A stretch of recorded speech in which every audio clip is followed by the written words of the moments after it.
काय काय भेट झाली, कोणाशी भेट झाली? गुजर साहेबांशी 2 भेटलो होतो आम्ही. आल्यापासून बसलो होतो, ते बाहेर गेले होते, चौकशीसाठी बाहेर गेले होते. तर त्यांनी सांगितलं की तुम्ही केजला या, आपण तिथं तुम्हाला अजून काही चौकशी कुठपर्यंत झाली काही सांगू. आणि मध्ये चौकशी चालू आहे त्यांची.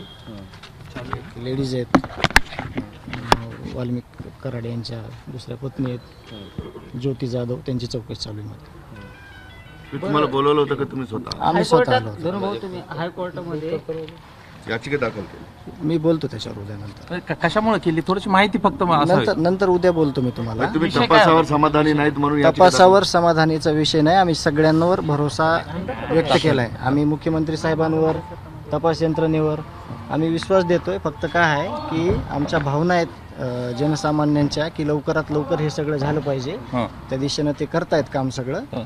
आणि तशी आम्हाला उद्या माहिती भेटेल, ते आम्ही तुम्हाला सांगू. अधिकाऱ्यांनी बोलवलं होतं का तुम्ही स्वतःहून आले? आम्ही स्वतःहून आलो होतो की कुठपर्यंत काय चाललंय ते बघण्यासाठी आलो होतो. कुणाची भेट झाली ते काय म्हणाले? गुजर साहेबांना भेटलोत आम्ही.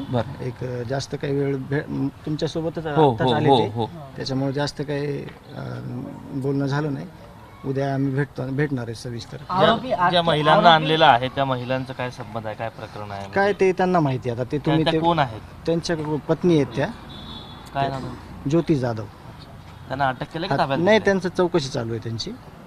आरोपी अटके संदर्भामध्ये काही चर्चा झाली का आणि काय त्यांच्याकडून? त्यांनी विश्वास दिलाय आम्हाला की 1-2 दिवसात आरोपी 2 दिवसात अटक होईल असं. तुम्ही नर्वस दिसताय, नेमकं तपासावर समाधानी आहात? नाही, मी म्हणजे नर्वस ह्या गोष्टीला आहे की आईची तब्येत थोडी तुम्हाला पण माहिती आहे.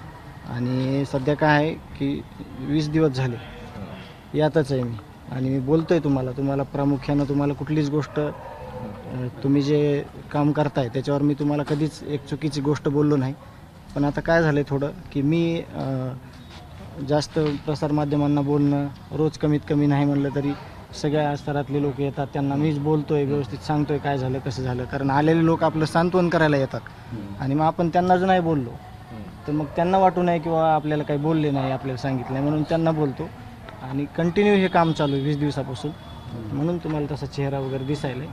आणि थोडा CDR बाबत काय बोलणं झालं का तुमचं? आता आतमध्ये काही एक लॅपटॉप आणलेला CDR बाबत आम्ही विचारलं, ते सगळं तुम्हाला उद्या बोलतोच म्हणले, म्हणजे माहिती देतो उद्या. बरं, तुम्ही जी याचिका दाखल केलेली आहे त्याचं नेमकं कारण काय आहे आणि काय ती याचिका आहे? तुम्ही स्वतः दाखल केली? हा, नंतर सांगतो मी उद्या, सविस्तर बोलतो तुम्हाला. नाही, नुसतं तुमची दाखल झाली याचिका. हा, मी सविस्तर तुम्हाला. वकील पण बोलले. हा, तुमचा संबंध, तुम्ही काय याचिका दाखल केली एवढंच फक्त मी नंतर उद्या सांगतो तुम्हाला. मला ही माहिती होऊ द्या उद्या, मी तुम्हाला नंतर सांगतो. एक विषय असा आहे की वाल्मिक कराड याला सह आरोपी करा या संदर्भातली एक तुमची मागणी आहे आणि पुरवणी जबाब घेतला जाऊ शकतो किंवा तुम्ही तशी विनंती केली अशी माहिती आलेली आहे. त्याबद्दलचं जरा आम्हाला सांगा. तेच उद्या माहिती आम्ही सगळी घेतली ना, जी CIDची टीम आहे, त्याच्यानंतर मग तुम्हाला मी बोललो. कारण अर्धवट माहितीनं तुम्हाला जर मी बोललो तर मग आजचं माझं बोलणं चुकीचं. नाही, थांबा ना.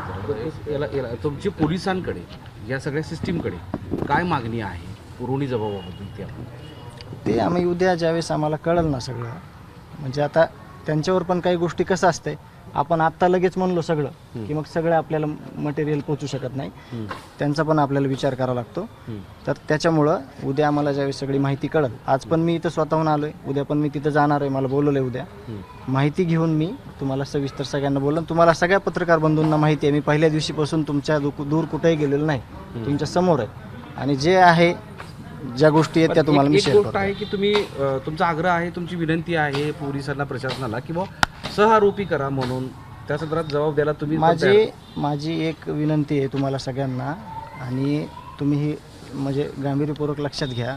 मी आत्तापर्यंत असं म्हणलेलो आहे आत्ता वारंवार, जे माझ्या भावाची हत्या झाली त्या भावाच्या हत्येमध्ये जे कुणी कटकारस्थान केलंय, जे कुणी सहआरोपी आहेत त्यांना 100% शिक्षा झाली पाहिजे, हे मी पहिल्या दिवसापासून म्हणतोय, आत्ता पण म्हणतोय आणि कधी पण म्हणणार. आणि न्याय भेटल्याशिवाय मागे सरकार नाही, न्याय मिळतो.